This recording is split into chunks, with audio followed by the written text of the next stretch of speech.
రేపు ఉగాది పండుగ, అందుకని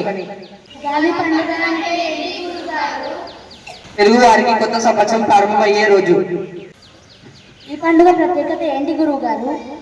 365 రోజులు ఒక సంవత్సరం అయితే అదే బ్రహ్మకు మన తలరాత్రులు రాసే ఆయనకు ఒక్క రోజు. ఈ ఉగాది రోజున ఆయనకు రోజు ప్రారంభమవుతుంది. అసలు దీన్ని పూర్వం ఉగాది అనేవారు, అంటే సంవత్సరం మొదటి రోజు. కాలక్రమణం వలన ఉగాదిగా మారింది. ఇంకా విశేషం ఏమైనా ఉందా గురువు గారు? ఉంది. మనకు తెలుగు సంవత్సరాలు 60, వాటికి ఒక్కొక్క పేరు చొప్పున 60 పేర్లు ఉన్నాయి. అలా 60 సంవత్సరాలు అయితే మళ్ళీ మొదటి నుంచి ప్రారంభం అవుతుంది. అంటే ఆదివారం నుండి శనివారం వరకు 7 రోజులు ఉన్నట్లే, ఆ తర్వాత మళ్ళీ ఆదివారం వచ్చినట్లు కదా గురువు గారు? అవునరా, భలే చెప్పారు. చైత్రం నుండి పాల్గొనం వరకు 12 నెలలు, మళ్ళీ అవే ప్రారంభమైనట్లు కదా గురువు గారు? అవునరా, చాలా చక్కగా అర్థం చేసుకున్నారే. నేను చెప్పిన పాఠాలు బాగా బుర్రలోకి ఎక్కించుకున్నారనమాట. శభాష్ పిల్లలు. ఈ పండుగ ఏ రోజు వస్తుంది గురువు గారు? చైత్ర శుద్ధం పాజు అనే రోజు వస్తుంది. వసంతకాలం ప్రారంభం అవుతుంది.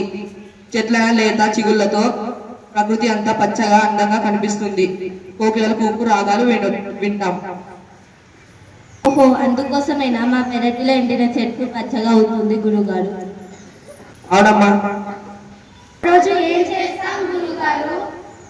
తెల్లవారుజామున లేచి ఇల్లంతా శుభ్రం చేసుకుని తల స్నానం చేసి ముగ్గులతో మామిడి తోరణాలతో ఇల్లంతా అలంకరించి కొత్త బట్టలు వేసుకొని దేవుడి ప్రసాదంగా ఉగాది పచ్చడి తీసుకుంటాం.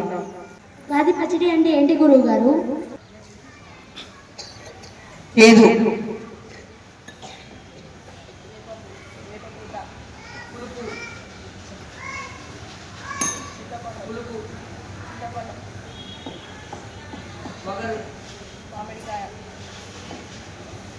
ఉప్పు, కారం, వీటిని షడ్రుచులు అంటారు. ఈ రుచిలో ఉన్న పదార్థాలు తీపి, ఆనందానికి సంకేతం. ఉప్పు ఉప్పు ఉత్సాహానికి గుర్తు. చేదు వేప, చేదు జ్ఞాపకాలు.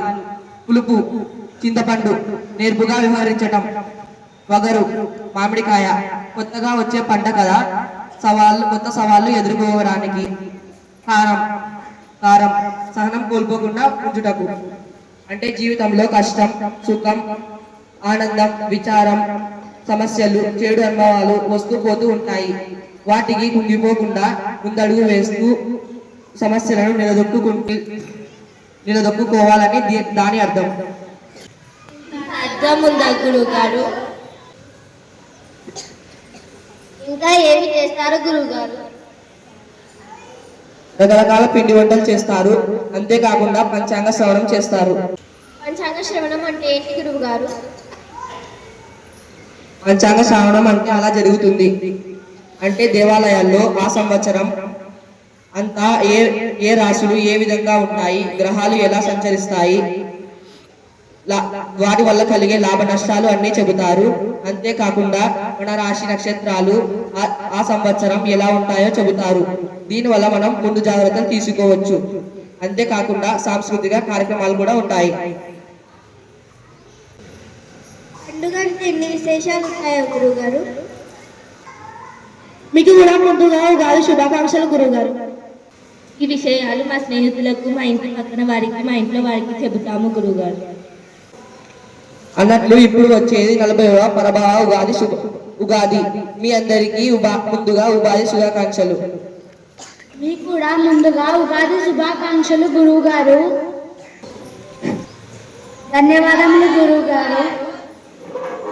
మీ అందరికీ ముందుగా భావనమ ఉగాది శుభాకాంక్షలు.